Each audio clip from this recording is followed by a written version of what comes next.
14. Sin and Passover. The Hebrew of the Old Testament has about 20 words for sin. Of these, the most common is chatha, to miss the mark, which is similar to the Greek hamartia. Other words signify bent, crooked, or evil, iniquity, transgression, evil, rebellion, wickedness, breach of trust, vanity, and so on. A curious historical fact emerges. When God forgives sins, he covers or hides sins. Micah chapter 7 verse 18, Psalm 31 verses 1 and 5, 85 verse 2, Proverbs chapter 10 verse 12, chapter 17 verse 9, chapter 19 verse 11, chapter 28 verse 13, Job chapter 31 verse 33. The rabbis of old used a word for sin, avera, from the root avar, to pass over, because they rightly saw sin as a rejection or passing over of God's will. This was a particularly telling insight into the nature of sin. How apt this appears in Isaiah chapter 7 verses 10 to 14. Moreover, the Lord spake again unto Ahaz, saying, Ask thee a sign of the Lord thy God. Ask it either in the depth or in the height above. But Ahaz said, I will not ask, neither will I tempt the Lord. And he said, Hear ye now, O house of David, is it a small thing for you to weary men? But will ye weary my God also? Therefore the Lord himself shall give you a sign. Behold, a virgin shall conceive and bear a son, and shall call his name Emmanuel. Our concern here is not with the messianic prophecy, but with Ahaz's sin. Before dealing with Ahaz's sin, let us consider Ahaz's predicament. Syria, using Israel or Ephraim as its ally, was conspiring against the kingdom of Judah, and Ahaz its king. They intended to besiege Jerusalem, seize it, destroy its walls to make it defenseless, and set up in Ahaz's stead a puppet king. This usurper is not even named. He is such a nonentity in himself that he is merely called the son of Tabeel. Isaiah chapter 7 verse 6. Thus, we have here, first, the Council of Syria. Second, we have the Council of Ahaz, a name which is an abbreviated form of Jehoahaz. His reign is described for us in 2 Kings chapter 16 and 2 Chronicles chapter 28 as an evil one. Rezin, king of Syria, and Pekah, king of Israel, were trying to force Ahaz and Judah into an anti-Assyrian alliance. Meanwhile, Ahaz was trying to commend himself to Assyria by placing an Assyrian cult altar in the temple court. Ahaz hoped that the Assyrian destruction of his northern rivals, combined with his compliance to Assyrian policies, would make him the powerful ruler in that area. Ahaz not only lost to Syria and Israel, but Assyria drained Judah by its levies. At the same time, Edom and Philistia made invasions into Judah. The Council of Syria was godless, and the Council of Ahaz was not only godless, but stupid as well. A third council was set forth, the Council of God. God makes clear the futility of the efforts of Syria. Isaiah chapter 7 verses 1 to 9. And then the Lord gives his counsel as a command. The Lord speaks through Isaiah, but so imperative and direct is his word that we read, The Lord spake again unto Ahaz. Isaiah chapter 7 verse 10. Thus, we not only have God's counsel set forth, Isaiah chapter 7 verses 1 to 9, but Ahaz is ordered to ask for a sign from God, Isaiah chapter 7 verse 11. Alexander's comment on this is excellent. A sign is not necessarily a miracle, not necessarily a prophecy, but a sensible pledge of the truth of something else, whether present, past or future, sometimes consisting in a miracle. Isaiah 38, verse 8, Judges chapter 6 and chapter 37, Exodus chapter 4, verse 8.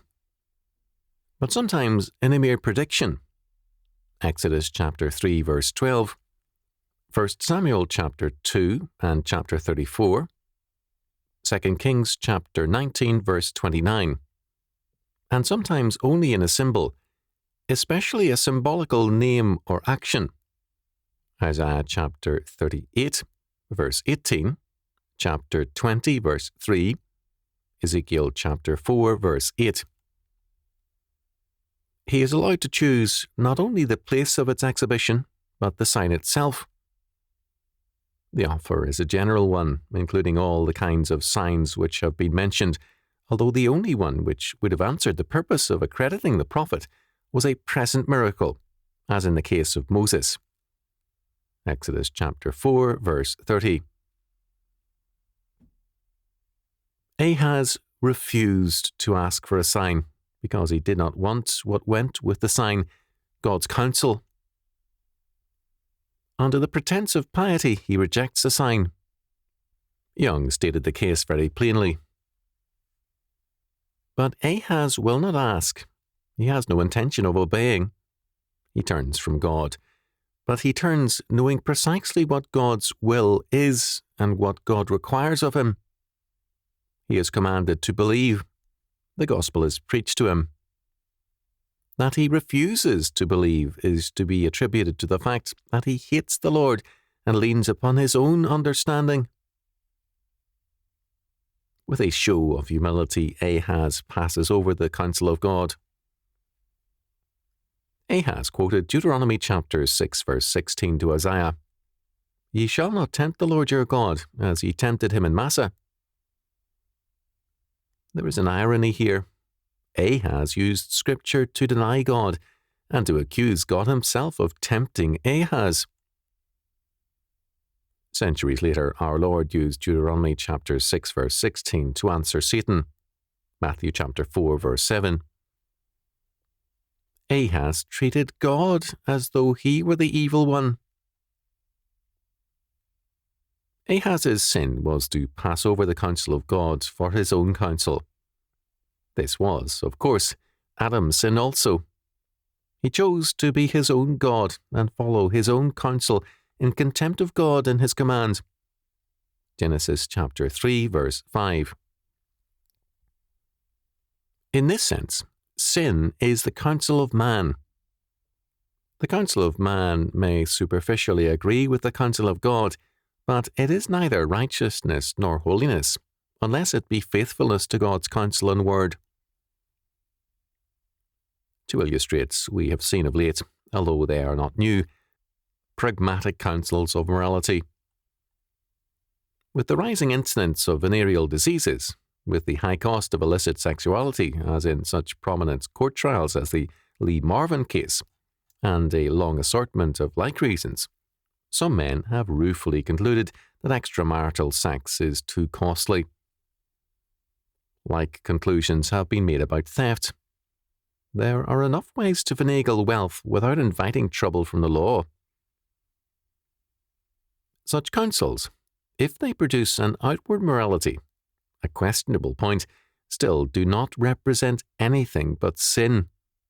They are man's counsel, not God's. As we have seen, sin is man's attempt to pass over God's will. God's forgiveness of sins is also a Passover.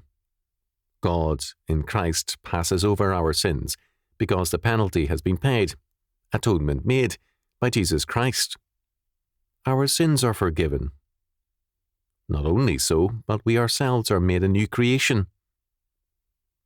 We thus have not only atonement, but regeneration. Man's quote-unquote Passover is without atonement or regeneration. It passes over God's law and God's judgment on sin. It treats sin as something to be overlooked or forgiven without restitution. The humanist or sinner says, "Forgive and forget," and I'm okay, you're okay. This is seen as realpolitik. A classic example of this was Julius Caesar, who gained power on a platform of clementia. Rome had undergone a centuries-old civil war, as well as massive corruption. To heal the breach, Julius Caesar required mercy and appeasement.